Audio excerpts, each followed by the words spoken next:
Good morning, everybody. Of course, today it's the 20th of May, and I just want to announce to you, the media, that we have been able to appoint a new chairman to the Cultural Development Foundation Board. As you know, the chairman, the previous chairman was Mr. Lamfries Cherubin, and of course, Lamfries moved on to greener pastures on an assignment in Haiti. And of course, we've been able to replace him with someone who is coming in with a wealth of experience in terms of St. Lucian culture. And when I say St. Lucian culture, I'm speaking about culture more from perhaps the business community. But of course, he'll tell you a little more about himself. His name is Mr. Daniel Belizaire, and of course, he will be serving out the rest of the term that Mr. Lamfries Cherubin was assigned to, which means his term comes to an end on September 30th, 2019. And so without any further ado, I would just like to present to you Mr. Daniel Belizaire. And of course, we were able to strengthen the board as well with Mr. Belizaire. And more importantly, we thought it was necessary to bring in the permanent secretary from the Ministry of Culture to be able to add even more strength to that organization to continue to build on the foundation that has been laid. We want the CDF to be that organization that young people in our society look to with respect to the development of our culture. And as a result of that, we thought it was necessary to bring in the permanent secretary within the ministry who would continue to work with Mr. Belizaire to ensure that we steer the ship in the right direction. And so with those few words, I just want to hand over to Mr. Belizaire, who will tell you a little more about himself and his involvement and the work he's done so far with the team.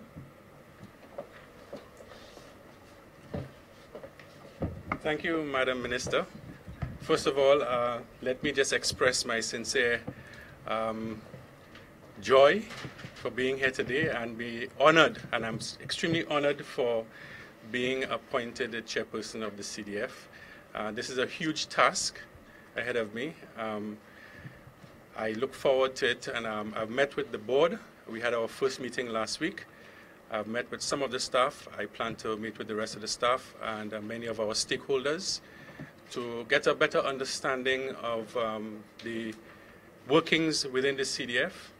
I plan to do that immediately and get my feet wet. As you all know, we are about to start Carnival. We have Epic Wednesday, which is on Wednesday. I'm looking forward, and I'd like to make this plea to all St. Lucians to please come out on Wednesday evening. We have Epic Wednesday, which is the start of our Carnival season. And from there, we go straight into the Carnival season with a number of events. So again, Madam Minister, thank you very much, and your cabinet colleagues for appointing me chairman of the CDF. Questions? Yes, I just have Yeah, welcome. And then we'll take a question. Okay, good morning everybody. First of all, I'd like to congratulate Mr. Belizaire on his appointment. Mr. Belizaire and myself, we've worked on a number of different committees and boards, and so I can certainly attest to his ability to be able to manage what I think is a very good group of personalities on the current CDF board. We have a very good mix of persons with great expertise and experience in cultural development and the arts generally. And I think his ability to manage, his keen business focus, I think will also enhance the operations of the board. I too am very honored to be part of this board. I think strategically my appointment is also timely. We would like, from a ministry standpoint, to ensure that we have greater synergies with CDF vis-a-vis most of the other departments and agencies that fall under this cluster ministry. And hopefully I'll be able to bring that to the table to enable us to maximize on, I think, the resources that are available towards the attainment of development of culture and the arts generally. So welcome, Danny, and I certainly look forward to very, very effective and meaningful collaboration. Do we have any questions from the press? Mr. Belizaire, just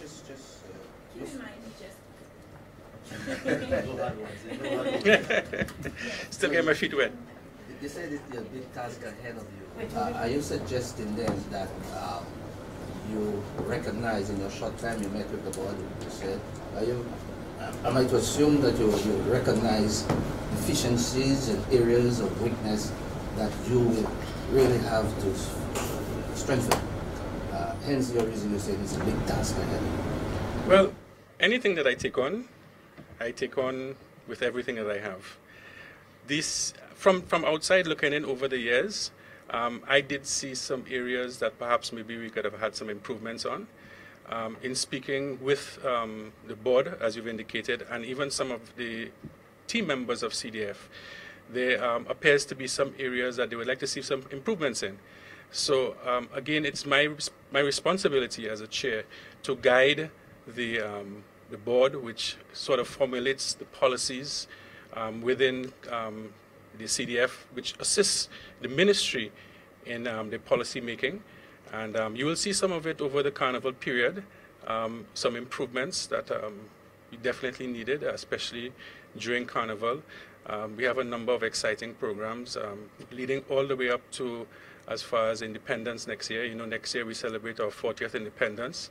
I was made to understand by the minister that the CDF would be playing a bigger role in conceptualizing some of the activities around that time of the year, and we're looking forward to that. I just finally from you. It seems that the ministry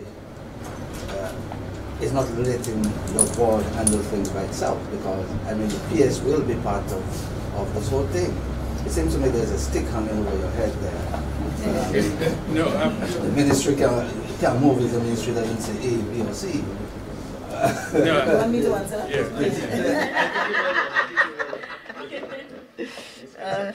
Thank you. I think one of the critical things in establishing boards and looking, as we look at the direction of the country, is to ensure that there is synergy, and you have the right, and that you have the right team, the right people who understand the vision and where you want to go to be a part of that organization. And the permanent secretary in any ministry is most critical in terms of understanding the vision and the realization and what that vision should look like. And so it's very important for us that the PS, who also serves on our events board as well, is on Events in Lucia. He's a part of the CDF board to ensure that we stay on course in terms of delivering the goods that we want. We've talked about the arts and culture being contributing in a greater way or more meaningful way to our gross domestic product. And the objective is for us to find the right mesh, the right people who can assist us in making that happen, and assist us by way of establishing the procedures and the systems to facilitate that process. So we're quite happy to have Mr. Daniel on board with his business background. We have our PS on board now who understands the government system and how it works. And of course, the team of persons who are already there, who comprise the board, people who are very strong in arts and culture, who are part of that, to be able to make it happen. And that's for us, that's the focus on ensuring that we have just the right team to deliver for us. Yes? Plans for Carnival, and as well that given the SLT and by extension of Ministry of Tourism will be using Sir Derek Walker's voice and his poem to market St. Lucia, is the Ministry of Culture going to be extending any assistance to the National Trust as it relates to the Walker House? Because people don't want to, I guess people using that as an advert, people want to see it and engage. Well, I've said before that the Ministry of Culture and Local Government is very much involved with the National Trust with respect to Derek Walcott House. The City Council, which is our agency on the ground, is very much working closely with the National Trust to deliver whatever services they want to at Walcott House. So there is a relationship there that continues. In terms of the quantum and the amount, I'm not able to give you that information at this point in time, but there is a good rapport, good relationship with our ministry and National Trust in terms of the delivery of services. The project is not completed as yet, and I would imagine, again, it's a question of priorities with respect to government and resources to be able to make some of that happen for the National Trust on St. Lucia as a whole. but there are conflicting priorities at this point in time. And so you would appreciate that our country has to focus on our healthcare and expend energies in other areas with respect to national security. So once the time comes, I'm sure the help will be issued. But wherever we can help, as a Ministry of Local Government, we provide that support. Of course, well, the Carnival man is right here. So, but of course, Epic Wednesday is it's on Wednesday, the 30th this month, where the season really will kick off. We expect, of course, the best. Last year we had a phenomenal year, and we're hoping to build on that again with the structures that we have set and the systems that we have in place. It should be a bumper year for St. Lucia's Carnival, and we just trust that the public can go out and witness and see and show appreciation for the artists who have been working hard to ensure that they deliver quality. Maybe you can speak a little on the increase in the budget for Carnival this year, maybe some areas. I know over the years some of the areas like prize money, artist fees and so on have been contentious areas. Could you give some specifics as to where some of that money will be spent? I wouldn't have all the details on that, but I am aware that we gave $12 million to Events in Lucia this year for Carnival. Last year, what was very interesting was that they were able to deliver the award ceremony immediately after Carnival. And I think for the first time, the recipients of the awards were quite happy that they got their prize money and the gifts immediately after the event. We're hoping that the same trend will continue, because for us to have goodwill and good faith within this organization, people must be compensated for the work that they do. And so I'm not aware that there is any shortage of funds based on the scheduling that they've sent. I expect the Events in Lucia to meet all the obligations with respect to payment of artists and performers for this season. Yes? Okay. Thank you, Minister, very much. Thank you. Just get a picture of the three of you. I love to hold my men.